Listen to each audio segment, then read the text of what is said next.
ਗਏ ਸਮੇਂ ਨੂੰ ਸੱਦ ਬੁਲਾ ਕੇ ਉਦਾਸ ਹੋਣਾ ਤੇ ਸ਼ੇਰ ਲਿਖਣਾ।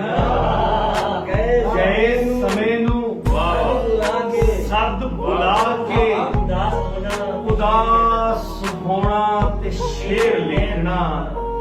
ਅਜੀਬ ਰੁੱਤ ਸੀ ਪਈ ਮੁਸਕਰਾ ਕੇ ਉਦਾਸ ਹੋਣਾ ਤੇ ਸ਼ੇਰ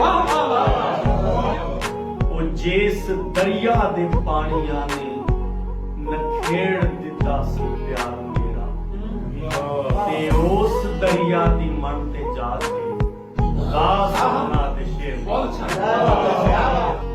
ਔਰ ਜਦੋਂ ਇਹ ਯਾਦਾਂ ਦੇ ਦੀਪ ਪੜਨੇ, ਨਮਾਜ਼ ਫਿਕਰਾਂ ਦੀ ਨੀਤ ਲੈਣੀ।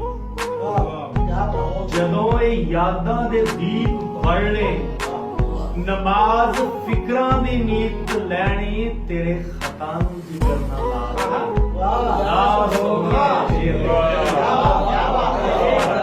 ਤੇਰੇ ਖਤਾ ਨੂੰ ਜਿਗਰ ਨਾ ਲਾ ਕੇ ਉਦਾਸ ਹੋਣਾ ਤੇ ਸ਼ੇਰ ਲਿਖਣਾ।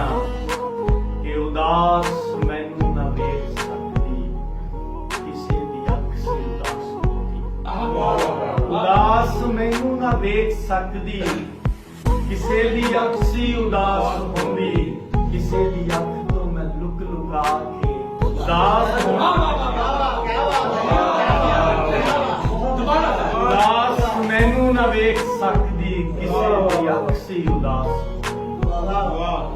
ਕਿਸੇ ਦੀ ਅੱਖ ਤੋਂ ਮੈਂ ਲੁਕ ਲੁਕਾ ਕੇ ਉਦਾਸ